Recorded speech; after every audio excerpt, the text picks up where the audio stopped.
الحمد لله نحمده ونستعينه ونستغفره ونؤمن به ونتوكل عليه ونعوذ بالله من شرور أنفسنا ومن سيئات أعمالنا من يهده الله فلا مضل له ومن يضلله فلا هادي له ونشهد أن لا إله إلا الله وحده لا شريك له ونشهد أن سيدنا ومولانا محمدا عبده ورسوله صلى الله عليه وعلى آله وأصحابه وأزواجه وذرياته وسلم تسليما كثيرا كثيرا.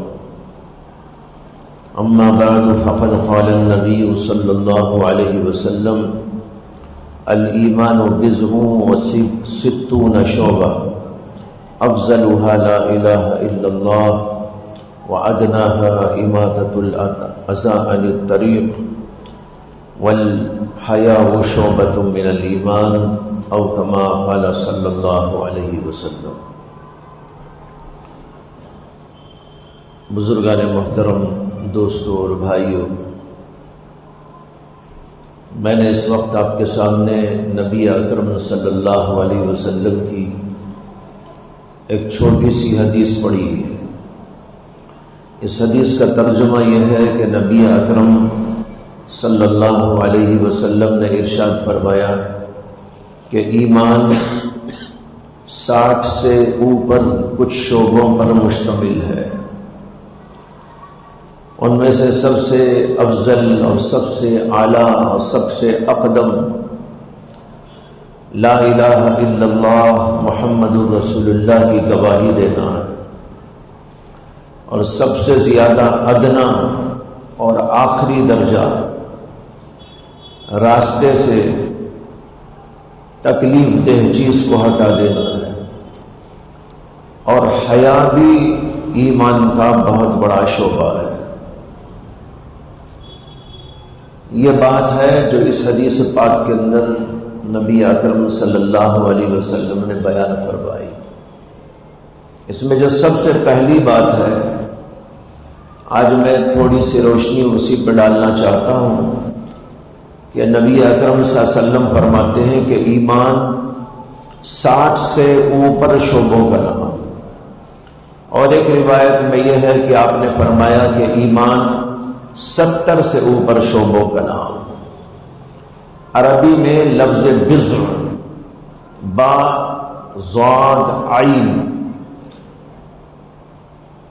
یہ 3 سے لے کر 10 تک کے لیے بولا جاتا ہے. 60 کے معنی آتے ہیں 60. بضع و 60 کا ترجمہ ہوا 60 سے کچھ اوپر. 63 64 65 67.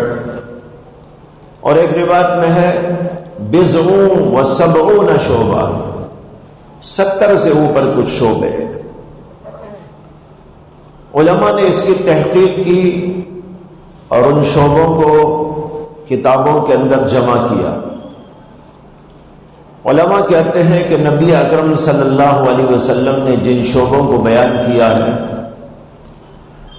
تحقیق کرنے سے واقعی یہ معلوم ہوتا ہے کہ 70 سے اوپر شعبے ہیں.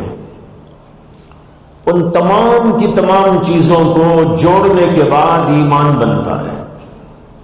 اور ہم لوگ کیا سمجھتے ہیں؟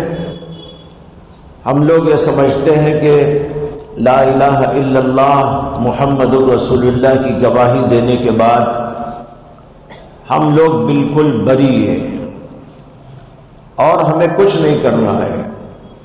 ہمارا ایمان مکمل ہو گیا، ہمارا ایمان بالکل تر و تازہ ہو گیا. حالانکہ اللہ کے نبی علیہ السلام فرماتے ہیں کہ ایمان 70 سے اوپر شعبوں کا نام ہے. وہ 70 کے 70 شعبے آئیں گے تو ایمان مکمل ہوگا. اگر وہ شعبے نہیں ہیں، وہ اعمال ہمارے پاس میں نہیں ہے، تو ایک ڈھانچہ سا ہے اور ڈھانچہ بھی نامکمل ہے۔ اس کو آپ ایک مثال سے سمجھیں، جیسے ایک آدمی بلڈنگ بناتا ہے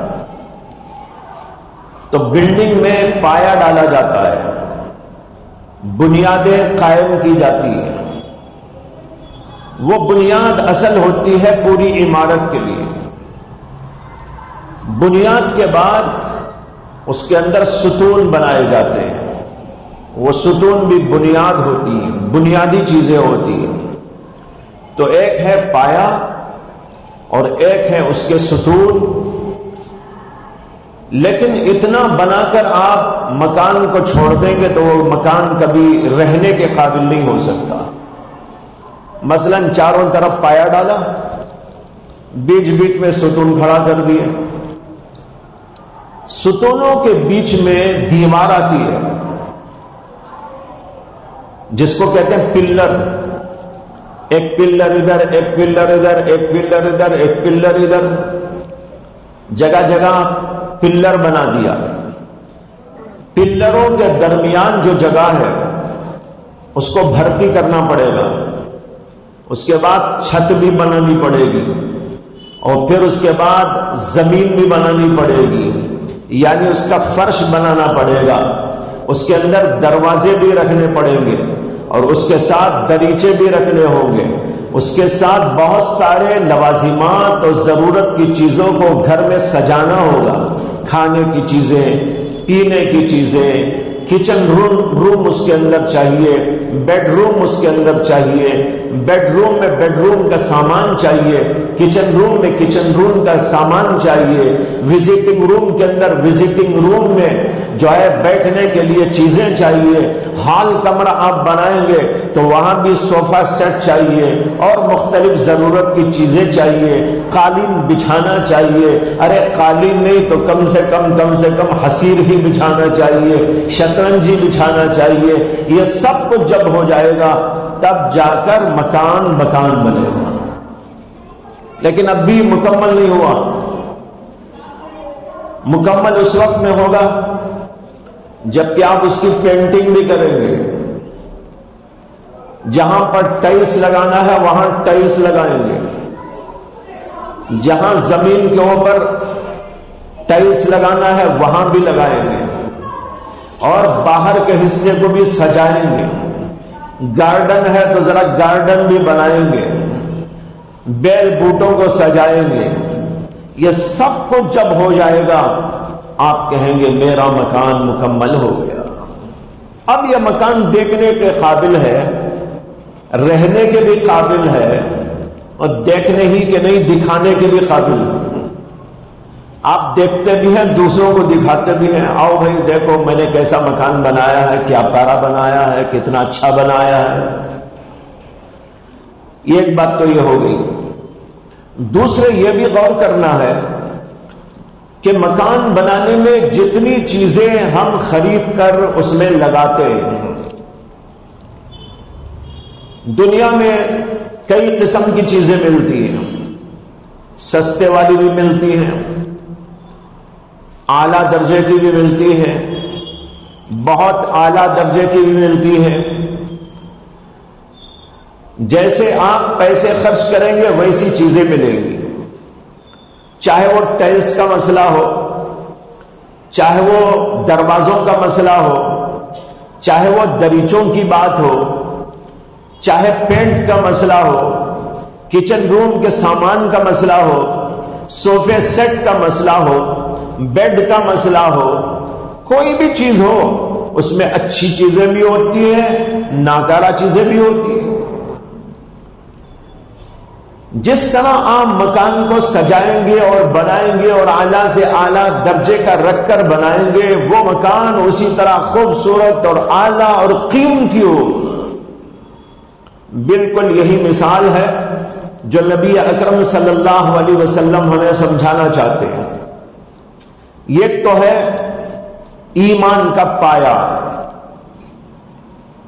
وہ ہے لا الہ الا اللہ محمد الرسول اللہ کہہ کر اپنے دل میں یقین پیدا کر لینا۔ یہ یقین پائے کی طرح ہے، پائے کے بعد میں نے کہا تھا پلرز چاہیے. ایمان کے بھی 4 پلر ہیں. ایک پلر کا نام ہے نماز، ایک پلر کا نام ہے زکوٰۃ، ایک پلر کا نام ہے روزہ، ایک پلر کا نام ہے حج. ایک حدیث میں اللہ کے نبی صلی اللہ علیہ وسلم نے فرمایا بنی الاسلام علی 5، اسلام 5 پلروں پہ کھڑا ہوا ہے. یہ تو وہ بنیادی پلر ہے جس کو پایا کہتے ہیں. پائے کے بغیر تو پلر بھی نہیں کھڑا ہوتا. پہلے تو پایا ہوگا. وہ پایا کیا ہے؟ لا الہ الا اللہ محمد الرسول اللہ کہہ کر ایمان لانا. یہ پایا پڑ گیا ایمان کا. لیکن خالی پایا ڈال کر چھوڑ دیں گے کام چل جائے گا؟ بعض لوگوں کو دیکھا ہوگا جگہ خرید کر پایا ڈال کے چھوڑ دیتے ہیں. لیکن کیا کبھی اس میں رہنے بھی جاتا ہے؟ بیوی بچوں کو لے کے جاتا ہے؟ کیا وہاں پر لے جا کر پلنگ بھی رکھ دیتا ہے؟ رات میں جا کے وہاں آرام بھی کرتا ہے؟ اگر کوئی وہاں جائے گا تو لوگ کہیں گے کیا بے وقوف آدمی ہے بھائی، مکان تو بنا ہی نہیں ہے اور اس کے اندر یہ پلنگ لا کے رکھ دیا ہے. وہ تو چوری بھی ہو جائے گا. اسی طرح پہلے تو پایا ڈالنا ہے، اس کا نام ہے ایمان، یعنی لا الہ الا اللہ محمد الرسول اللہ. اس کو ماننا ہے، اس پر یقین لانا ہے. پھر اس کے بعد 4 پلروں کو کھڑا کرنا ہے. اور وہ 4 پلر کیا ہیں؟ نماز، روزہ، حج و زکوٰۃ. یہ 4 پلر کھڑے ہو گئے. لیکن 4 پلر ڈالنے کے بعد آپ نے اس میں اور کوئی کام نہ کیا جس کی طرف اس حدیث میں اشارہ مل رہا ہے کہ نبی اکرم صلی اللہ علیہ وسلم فرماتے ہیں الایمان بضع وستون شعبہ، الایمان بضع وسبعون شعبہ. ایمان کے تو 70 سے اوپر شعبے ہیں، یعنی 70 سے زیادہ آپ کو کام کرنا ہے.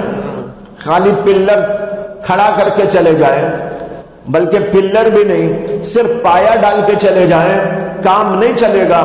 آپ کو اس کے بعد 70 سے اوپر کام کرنے ہیں. وہ کیا کام ہے؟ ابھی میں نے بتایا آپ کو مکان کیسا بنتا ہے.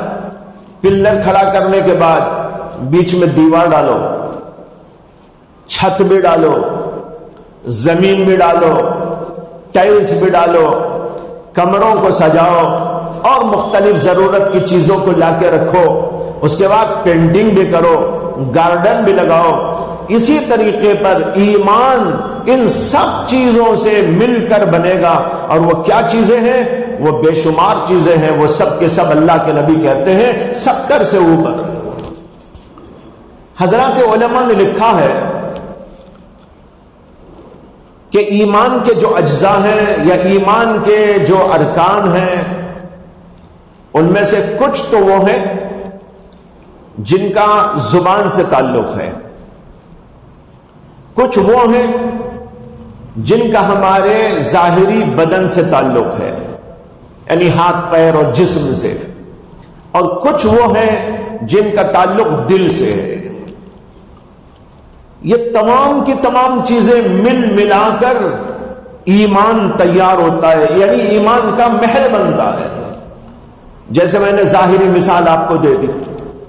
لہذا یہاں کچھ اعمال زبان کے، کچھ اعمال ہاتھ پیر کے اور کچھ اعمال دل سے ہونے والے، یہ سارے کے سارے اعمال مسلسل کرتے رہیں گے، تب جا کر ایمان کی عمارت اور ایمان کا محل تیار ہوگا اور انتہائی خوبصورت اور انتہائی مضبوط بنے. اور جیسے میں نے ایک بات عرض کی کہ آپ جیسا سامان لگائیں گے آپ کی عمارت کی قیمت ویسے ہی لگے. معمولی درجے کے ٹیلس، معمولی درجے کی عمارت، معمولی درجے کا ساز و سامان گھٹیا قسم کی عمارت بنے گی. اور اگر بڑھیا سامان لگائیں گے، بڑھیا چیزیں لگائیں گے، قیمت اعلیٰ ہو جائے گی. اسی طریقے پر ایمان کا محل بنانے میں ہماری نماز بہترین نماز ہو، ظاہراً باطناً. اسی طرح زکوٰۃ اعلیٰ درجے کی ہو، ذکر اعلیٰ درجے کا ہو، تلاوت اعلیٰ درجے کی ہو، تمام اعمال اعلیٰ درجے کے ہوں، تو جو عمارت تیار ہوگی وہ اعلیٰ درجے کی ہوگی اور اس کی بڑی قیمت لگے گی اللہ کے دربار میں۔ جی دنیا میں تو اس کی قیمت کوئی لگا نہیں سکتا، اور دنیا والوں کے پاس اس کی قیمت دینے کے لیے کچھ ہے بھی نہیں، اور سب سے بڑی بات یہ ہے کہ اتنی عقل بھی نہیں کہ اس کی قیمت لگائے۔ اگر آپ کہیں میری نماز ہے بھائی لے لو کچھ، کون لے گا آپ کی نماز؟ آپ کہیں میں نے زکوٰۃ ادا کر کر ایک بہت بڑا سرمایہ جمع کیا ہے، میں چاہتا ہوں دنیا میں بیچ دوں، کوئی ہے خریدنے والا؟ کوئی نہیں آئے گا۔ آپ معمولی دنیا کی چیزیں بیچنے بیٹھیں گے تو بہت سے لوگ آ جائیں گے، اس لیے کہ اس کا بازار، دنیا کی چیزوں کا بازار یہ دنیا ہے، اور آخرت کی چیزوں کا بازار آخرت ہے۔ آخرت میں ان چیزوں کی ویلیو لگے گی اور وہاں قیمت لگے گی، اور جب وہاں قیمت اس کی لگائی جائے گی تو آپ حیران ہو جائیں گے۔ حدیث میں آتا ہے، نبی اکرم صلی اللہ علیہ وسلم نے فرمایا کہ جو آدمی ایک کھجور اللہ کے راستے میں دیتا ہے، اللہ تبارک و تعالی اپنے داہنے ہاتھ میں رکھ کر اس کو پالتے ہیں، اپنے داہنے ہاتھ میں رکھ کر اس کو پالتے ہیں۔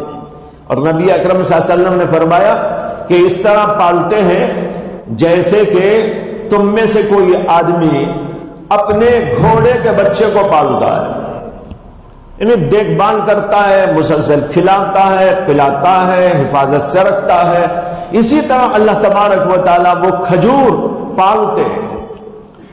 اور فرمایا کہ ایک زمانہ آئے گا کہ قیامت کے دن جب آدمی جائے گا تو اللہ تعالیٰ اس ایک کھجور کے بدلے میں اسے احد پہاڑ کے برابر ثواب دے گا۔ احد پہاڑ جو لوگ گئے ہیں دیکھا ہوگا کتنا بڑا ہے، وہ مدینے کی فصیل ہے، مدینے کے جو ہے مدینے کو گھیرے ہوئے ہیں، یہاں سے وہاں تک پھیلا ہوا۔ اللہ کے نبی صلی اللہ علیہ وسلم نے صحابہ کو وہ دکھا کر کہا جس طریقے پر یہ پہاڑ اللہ تعالیٰ اس طرح اس ایک کھجور کا ثواب ادا کرے۔ اب یہ ویلیو جو لگے گی وہاں لگے گی، یہاں نہیں لگے گی۔ یہاں کوئی اس کی ویلیو نہیں لگائے گا، نہ نماز کی، نہ روزے کی، نہ ذکر کی، نہ تلاوت۔ ہر ایک کا بازار الگ الگ ہوتا ہے۔ قیامت کا میدان اعمال کا بازار ہے، ایمان کا بازار ہے، ذکر کا بازار ہے، نماز کا بازار ہے، اور اس کا خریدار اللہ ہے، کوئی اور نہیں۔ اور دنیا کی چیزوں کا بازار یہ دنیا ہے، سونا، چاندی، ہیرے، جواہرات، کپڑے، لتے، مکان، دکان، یہ دنیا میں بکتے رہتے ہیں، ان کی قیمت دنیا میں لگتی ہے، لیکن آخرت میں ان کی کوئی قیمت نہیں۔ آخرت میں یہ بے قیمت ہو جائیں گے۔ وہاں قیمت اگر لگے گی تو اعمال کی اور ایمان کی لگے گی۔ ایک آدمی تھا، نوجوان، بڑا سست تھا، کسی کام کے لیے جانے تیار نہ ہوتا، گھر میں پڑا رہتا تھا، سوتا رہتا تھا، اس کی ماں اسے ڈانٹتی رہتی تھی، تجھے جانا چاہیے، کچھ کام کرنا چاہیے، بڑا غافل ہے، بڑا سست ہے، سوتا رہتا ہے، زندگی تباہ کر رہا ہے۔ مسلمانوں میں اب بھی بہت سے ایسے ہیں غافل و سست، نہ دنیا کے کام کے نہ دین کے کام۔ اسلام تو یہ چاہتا ہے کہ دنیا ہو، دین ہو، کام کرتے رہو۔ ایک صحابی نبی اکرم صلی اللہ علیہ وسلم کی خدمت اقدس میں حاضر ہوئے، غریب تھے اور انہوں نے مانگا۔ اللہ کے نبی صلی اللہ علیہ وسلم نے فرمایا کیا تمہارے پاس کوئی چیز نہیں ہے؟ انہوں نے کہا یا رسول اللہ ایک پیالہ ہے، لکڑی کا ایک پیالہ۔ آپ نے کہا لکڑی کا وہ پیالہ لے کے آؤ۔ اس کو منگوایا اور صحابہ میں اس کو فروخت کر ڈالا اور کہا کوئی ہے لینے والا؟ ایک صحابی نے کہا 1 درہم میں لیتا ہوں۔ اللہ کے نبی نے فرمایا من یزید، اور زیادہ کون دے گا قیمت؟ ایک اور صحابی نے کہا میں 2 درہم میں خریدتا ہوں. اللہ کے نبی نے 2 درہم پر خریدنے والے صحابی کو وہ دے دیا اور 2 درہم لے لیے اور ان صحابی سے کہا کہ یہ درہم لے جاؤ, بازار سے کلہاڑی خرید کے لے آؤ. کلہاڑی خرید کے لائے. اللہ کے نبی نے ایک لکڑی کی مٹھی اس میں بٹھائی اپنے ہاتھ سے اور ان سے کہا کہ اس کو لے جاؤ اور جنگل میں جا کر لکڑیاں کاٹ کاٹ کے لے آؤ, بازار میں روزانہ اس کو بیچو اور دیکھو 15 دن تک تمہارا چہرہ میں دیکھنا نہیں چاہتا. چہرہ مجھے مت دکھاؤ, جاؤ کام کرو, محنت کرو اور جو کچھ ملے اسے اپنے لیے, بچوں کے لیے, بیوی کے لیے, گھر کے لیے خیرات کرو, خرچ کرو. اب وہ صحابی گئے, 15 دن تک نہیں آئے. 15 دن کے بعد آئے تو چہرے پر ذرا رونق نظر آ رہی تھی. کچھ کھا کر پی کر محنت کر کر جو ہے چہرے پر رونق نظر آ رہی تھی. اللہ کے نبی صلی اللہ علیہ وسلم نے فرمایا ایک وہ دن تھا کہ تم ہاتھ پسارتے آ رہے تھے, ایک آج کا دن ہے کہ تمہارے چہرے پر رونق ہے اور تم بیوی بچوں پر خرچ کر سکے اور اللہ کے نام پر اب نکالنے کی بھی تمہارے اندر طاقت آ گئی. بتاؤ کہ یہ اچھا ہے کہ وہ اچھا ہے. تو ہمارے نبی علیہ السلام نے دنیا بھی سکھائی, دنیا میں بھی آدمی سست نہ رہے. لیکن بہت سے نوجوان پڑے رہتے ہیں, کام کے نہیں رہتے, سستی, غفلت. اسلام اس کو بالکل پسند نہیں کرتا. بہرحال ایک نوجوان ایسا ہی تھا, اس کی ماں اسے روزانہ ٹوکتی. ایک دن اسے ذرا غصہ آ گیا. کبھی کبھی غصہ بھی اچھا ہوتا ہے. ہم ماں کے ٹوکنے پر اسے غصہ آیا, ماں بار بار ٹوک رہی ہے, چلو آج نکلتا ہوں. اچھا ہوا نکل تو گیا غصے سے. اب وہ باہر گیا, جا کر ادھر ادھر تلاش کیا تو کچھ بھی سمجھ میں نہیں آیا اسے. کیا کروں, دماغ حاضر نہیں اور سوچنے سمجھنے کی صلاحیت نہیں, تدبیر کا ملکہ نہیں. ادھر ادھر بھٹکتے بھٹکتے دیکھا تو ایک صاحب ملے, ان کے پاس میں گیا اور جا کر کہا کہ میں جو ہے کچھ کام کاج جانتا نہیں ہوں, کچھ کرنا چاہتا ہوں. وہ صاحب شاعر تھے. وہ شاعر صاحب کہنے لگے بیٹھو بیٹھو میں تم کو اشعار سکھاتا ہوں. اب وہ بیٹھ گیا تو انہوں نے کہا دیکھو میں ایک شعر تم کو سنا رہا ہوں, وہ شعر اتنا بھاری ہے, اتنا بھاری ہے کہ اس کی قیمت 50,000 سے کم نہیں ہے, لکھ لو. اس نے ایک کاپی اٹھا کے لکھ لیا. پھر کہنے لگے اور ایک شعر سنا رہا ہوں, یہ شعر تو اتنا بھاری ہے اس کے اوپر 1,00,000 مل جائیں گے تم. 1,00,000 کا شعر, اس کو بھی لکھ لیا. بار بار وہ اشعار سناتا, لکھواتا اور کہتا یہ 20,000 سے کم کا نہیں, یہ 25,000 سے کم کا نہیں, یہ 1,00,000 سے کم کا نہیں, یہ 10,00,000 سے کم کا نہیں. اب وہ لکھتا رہا, شام ہو گئی. شام کو اٹھ کر وہ اپنی کاپی لے کر ماں کے پاس گیا. ماں نے پوچھا کچھ کمایا, کچھ لایا؟ تو کہا آج تو بہت کمائی ہو گئی ہے. کیا کمائی ہوئی؟ کہاں لاکھوں کی کمائی ہو گئی. ارے کیا لایا بھائی؟ کہنے لگا دیکھو کاپی میں لکھ کے لایا ہوں, یہ شعر ہے 50,000 کا, یہ شعر ہے 1,00,000 کا, یہ شعر ہے 2,00,000 کا. ماں کہنے لگی کیا بے وقوف سے سابقہ پڑھایا ہے. ماں نے کہا کہ مجھے وہ کچھ نہیں چاہیے, مجھے تو جو ہے ایک لسٹ دوں گی, وہ سامان لا کے دے دینا. آٹا چاہیے, چاول چاہیے, دودھ چاہیے, تیل چاہیے, مسالے چاہیے, گوشت چاہیے, یہ سب چیزیں مجھے چاہیے. اتنا کما کے لایا نا, اب لے کے آ جا. اب وہ گیا, جا کر ایک دکان والے سے کہا کہ بھئی یہ چیزیں دے دو. اس نے کہا ٹھیک ہے. نوکر کو حکم دیا یہ اتنا نکالو, یہ اتنا نکالو, یہ اتنا نکالو, سب پیک کر کے رکھ دیا.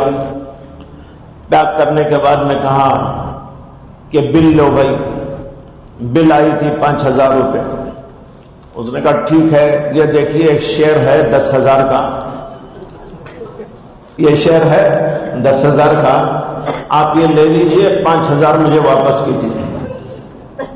5,000 کا سامان ہے، 5,000 کی قیمت آپ لے لیجئے، اور ایک شیئر میں اور 5,000 بچے ہیں نا، وہ مجھے دے دیں۔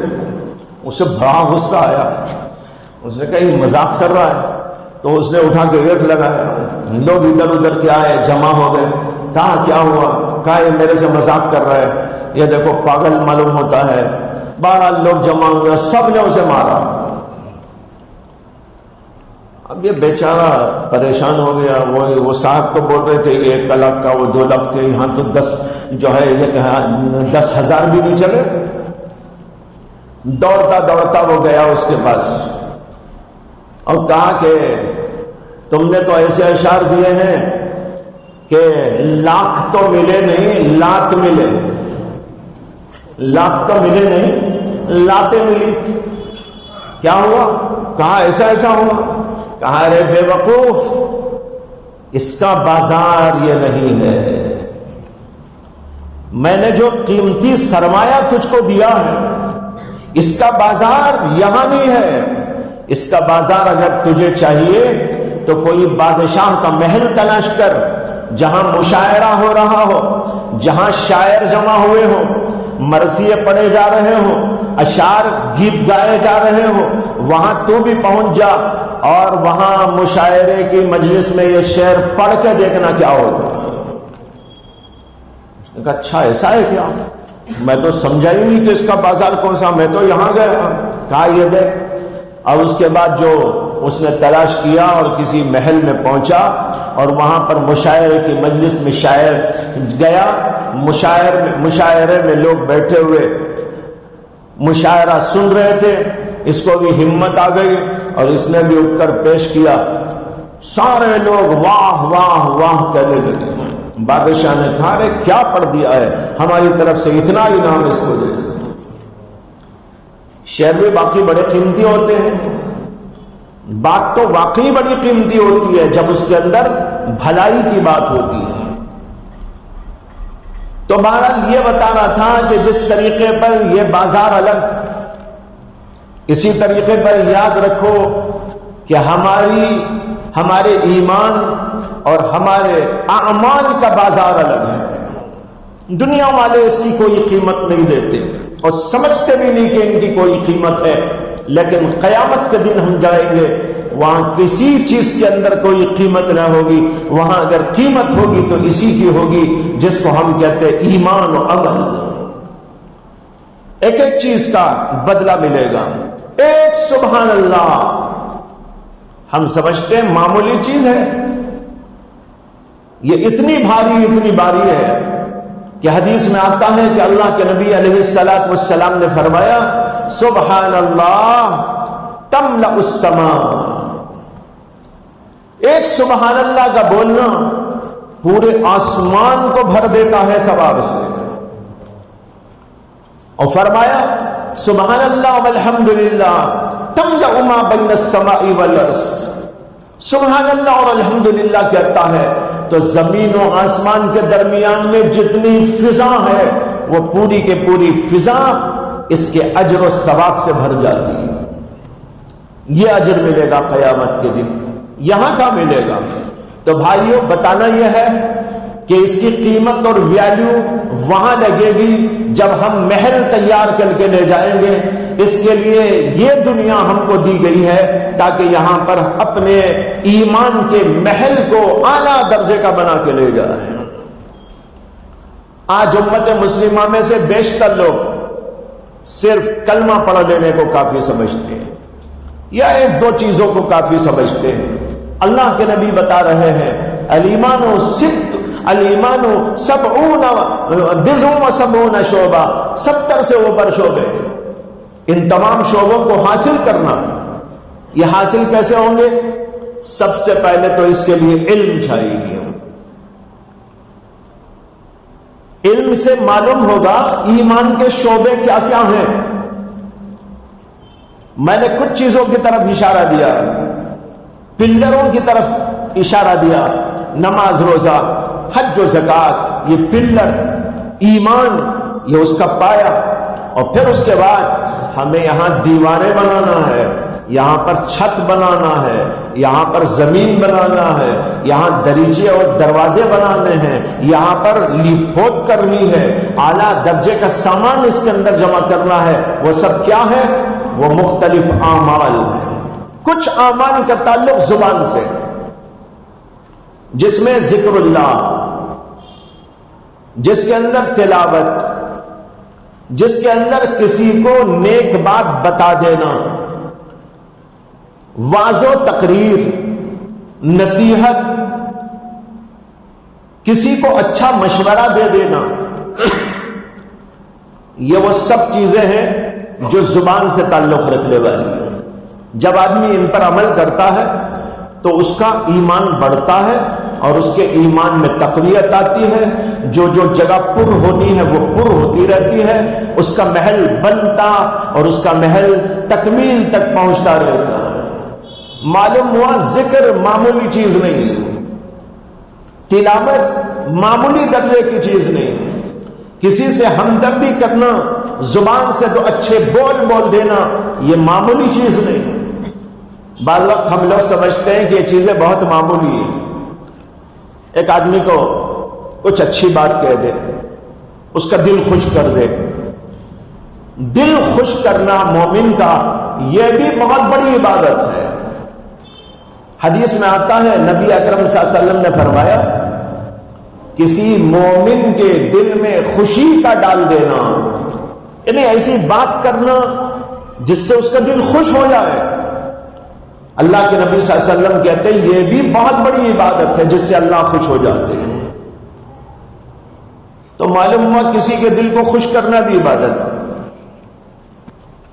اس کے بجائے دل کو ناخوش کرے، یوں سمجھو کہ ہمارے ایمان کے محل میں جو بنا بنایا تھا، ایک ہتھوڑا کہیں سے پڑا اور اس کی وجہ سے ایک جگہ کا پتھر نکل گیا۔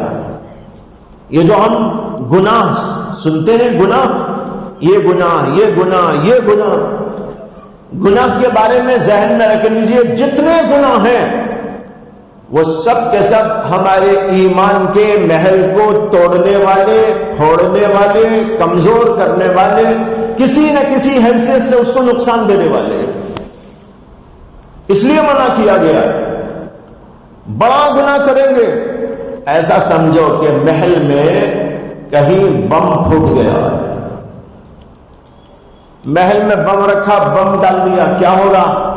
اسی طرح بعض گناہ بڑے خطرناک ہیں جو محل کو تہس نہس کر دینے والے، اور بعض گناہ وہ ہیں جس سے محل تہس نہس تو نہ ہو لیکن بہرحال بہت بڑا اس کے اندر نقصان پیدا ہو سکتا ہے، جیسے جگہ کی دیواری ٹوٹ جائے، یا دروازے ہی نکال دیا جائے، دریچوں کو تباہ کر دیا جائے، یا چھت کے اوپر سے جو ہے چیزوں کو ہٹا دیا جائے، یہ عمارت کتنی خراب ہو جائے گی۔ اسی طرح جو بھی گناہ، شراب پینا، زنا کرنا، جھوٹ بولنا، رشوت کھانا، بے حیائی کی بات کرنا، زنا کاری میں مبتلا ہو جانا، یہ سب بڑے بڑے گناہ ہمارے ایمان کے محل کو نقصان دیتے ہیں۔ اور کچھ گناہ وہ ہیں جس سے عمارت ٹوٹتی تو نہیں لیکن اس میں کمی آ جاتی ہے، جیسے مثال کے طور پر پینٹ نکل جائے، پینٹ نکل گیا، اچھا لگے گا مکان۔ اسی طرح بعض گناہ ایسے ہیں، کم درجے کے گناہ، جس سے کہ یوں سمجھو ہمارے محل کے اندر سے، ایمان کے محل کے اندر سے کچھ کمی کر دیتے ہیں۔ خلاصہ یہ ہے کہ جتنے گناہ، وہ تمام کے تمام گناہ ایمان کے خلاف ہیں۔ یہیں سے ایک راز سمجھ میں آتا ہے جو نبی اکرم صلی اللہ علیہ وسلم نے ارشاد فرمایا، من ترک الصلاۃ متعمدا فقد کفر، جو آدمی نماز چھوڑ دیتا ہے جان بوجھ کر، اس نے کفر کا ارتکاب کیا، یعنی اس کا ایمان کا محل تہس نہس ہو گیا۔ اسی لیے تو کفر کا اطلاق فرمایا کہ جو آدمی جان بوجھ کر نماز چھوڑا اس نے کفریہ حرکت کی، یہ ترجمہ کیا جاتا ہے، وہ کافر ہو گیا، یعنی اس کا وہ جو محل تھا وہ محل ایمان کا تہس نہس ہو گیا۔ اب ایمان کا محل تہس نہس ہو گیا تو اب رہے گا کیا وہاں؟ اس لیے کفر کا اطلاق فرما دیا گیا۔ اسی طرح اور بھی متعدد اعمال پر نبی اکرم صلی اللہ علیہ وسلم نے احادیث کے اندر کفر کا اطلاق کیا ہے۔ ان سب جگہوں پر اس کا اوپر کفر کا اطلاق یہی معنی رکھتا ہے، کیونکہ جتنے برے اعمال ہیں ان سب کا تعلق کفر سے ہے، اور جتنے اچھے اعمال ہیں ان سب کا تعلق ایمان سے ہے۔ نماز ایمان میں سے ہے، روزہ ایمان میں سے ہے، اچھا بول ایمان میں سے ہے، صداقت ایمان میں سے ہے، امانت داری ایمان میں سے ہے۔ امام بخاری نے تو ابواب قائم کیے ہیں اس پر، جو لوگ بخاری پڑھتے ہیں ان کو معلوم ہے امام بخاری نے کتنے ابواب قائم کیے ہیں کتاب الایمان کے اندر، اسی طرح کے ابواب۔ کسی کو کھانا کھلانا ایمان ہے، کسی غریب کی امداد کرنا ایمان ہے، سلام کرنا ایمان ہے، اچھا بول بولنا ایمان ہے، کسی کو نقصان نہ پہنچانا، کسی کے ساتھ بھلائی کا کام کرنا ایمان ہے، زکوٰۃ دینا ایمان ہے۔ امام بخاری نے یہ پورے ابواب اسی لیے بتائے۔ جب بخاری شریف پڑھاتے ہیں تو عموماً بخاری شریف پڑھاتے ہوئے طلبہ کو یوں سمجھایا جاتا ہے کہ امام بخاری نے یہ باب معتزلہ کے رد میں لایا ہے، خوارج کے رد میں لایا ہے، فلاں کے رد میں لایا ہے، وہ یوں کہتے ہیں ہم یوں کہتے ہیں۔ ان کا ذہن ادھر جاتا ہی نہیں جو اب میں بول رہا ہوں، یہ ہم سب کے لیے لایا ہے، معتزلہ کے لیے، خوارج کے لیے یہ پڑھ کر آ گئے، لیکن حقیقت یہ ہے کہ ہم سب کے لیے یہ ابواب قائم کیے۔ امام بخاری یہ بتانا چاہتے ہیں یہ سب ایمان ہے، اگر تم نے ان سب چیزوں کو اختیار کیا تو تمہاری ایمان کی روح زندہ ہو جائے گی اور تمہارا ایمان کا محل تیار ہو جائے گا، تمہارا ایمان مکمل ہو جائے گا۔ لہذا چھوٹی سے چھوٹی بھی بات ایمان کی ہے، یعنی نیکی والی، وہ سب کے سب قبول کرو، اس سب کو اختیار کرو، جتنے بھی ہوں، جس قسم کے بھی ہوں۔ میں نے کہا کچھ چیزوں کا تعلق زبان سے، ان کی ایک دو چار مثالیں میں نے دے دی۔ ذکر کرنا، تلاوت کرنا، کسی کو اچھی بات کہنا، دین کی بات بتانا، وغیرہ وغیرہ۔ دوسرے اعمال سے تعلق رکھنے والے کچھ اعمال، جسم سے تعلق رکھنے والے، جیسے نماز، روزہ، یہ وہ چیزیں ہیں جو ہمارے جسم سے ادا ہوتے ہیں۔ ایسے بھی بہت سارے اعمال ہیں، وہ سارے کے سارے اعمال ایمان میں داخل ہیں۔ اگر ان کو اختیار نہیں کر رہا ہے تو وہ آدمی ایمان کے اعتبار سے انتہائی کمزور، اس کا محل مکمل نہیں۔ تیسرے وہ اعمال ہیں جن کا تعلق دل سے ہے، جیسے اللہ کی محبت دل میں پیدا ہوتی، جس کے دل میں اللہ کی محبت ہے اس کا ایمان ہے، جس کے دل میں اللہ کی محبت نہیں اس کے پاس ایمان نہیں۔ نبی کی محبت ایمان میں داخل ہے، اگر نبی کی محبت ہے ایمان ہے، نبی کی محبت نہیں تو ایمان۔ اور تقاضا یہ ہے اللہ کا اور اللہ کے رسول صلی اللہ علیہ وسلم کا کہ اللہ اور اللہ کے رسول کی محبت تمام دنیا کی چیزوں سے زیادہ ہونی چاہیے۔ ایک حدیث میں ہے کہ نبی اکرم صلی اللہ علیہ وسلم نے فرمایا کہ لا یؤمن احدکم، تم میں سے کوئی بھی مومن نہیں ہو سکتا حتی اکون احب الیہ من والدہ وولدہ والناس اجمعین، جب تک کہ میری ذات اس کے نزدیک اس کے بچوں سے، اس کے والدین سے اور تمام دنیا کے انسانوں سے زیادہ محبوب نہ ہو جائے. یہ ہے ایمان. لا یؤمن احدکم، کوئی ایمان والا نہیں ہو سکتا جب تک کہ اللہ کے نبی سے سب سے زیادہ محبت نہ ہو. حضرت عمر نے ایک دفعہ کہا نبی اکرم صلی اللہ علیہ وسلم کے سامنے، یا رسول اللہ مجھے آپ کی ذات میرے والدین سے زیادہ پیاری ہے، بچوں سے زیادہ پیاری ہے، تمام دنیا کے انسانوں سے زیادہ پیاری ہے، مگر میرے نفس سے زیادہ پیاری نہیں. نبی اکرم صلی اللہ علیہ وسلم نے فرمایا جب تک آپ کی اپنی ذات